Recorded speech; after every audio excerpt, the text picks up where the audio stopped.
Hello বন্ধুরা, welcome back to my channel flavours by Shubhra. আজ তৈরি করব রিঠা মাছের দম।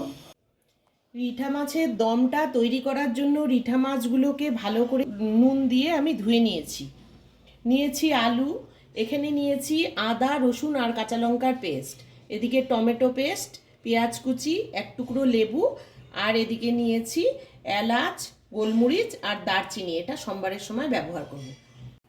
মাছটাকে এখন আমি লবণ হলুদ আর লেবুর রস দিয়ে মেখে নেব। সামুদ্রিক মাছ একটু লেবু দিয়ে মাখালে গন্ধ হয় না।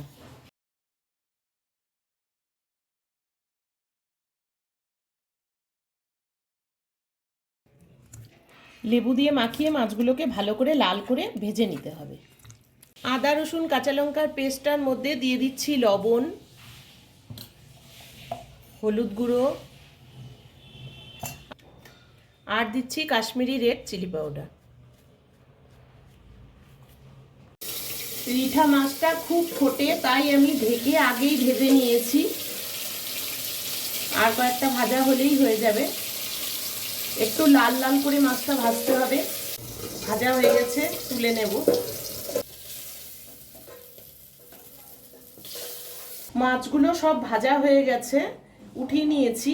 এখন কড়াইটায় তেল দিয়ে এবার আমি আলুটা ছেড়ে দিচ্ছি। একটু হালকা লাল করে ভেজে নিয়ে মাঝখানে ফাঁকা করে আমি দিয়ে দিচ্ছি এলাচ আর গরম মশলা গুঁড়োটা।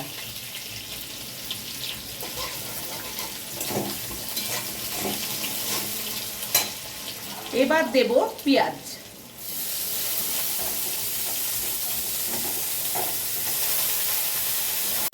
এখন দেব মশলাটা, আদা রসুন কাঁচা লঙ্কা আর লাল লঙ্কার গুঁড়ো, এটা দিয়ে দিচ্ছি। লবণ হলুদটাও এটার মধ্যে দেওয়াই আছে।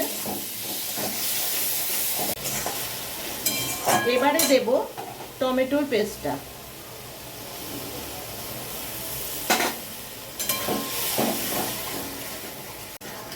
মশলা কষে তেল ছেড়ে দিয়েছে, এখন একটু জল দিয়ে দেব। জল দিয়ে দিচ্ছি, জলটা অল্পই দেব, মাংসের মতো রান্নাটা হবে, মাখা মাখা।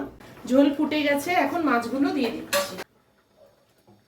রিঠা মাছের দমটা রেডি হয়ে গেছে, এখন আমি তুলে নেব।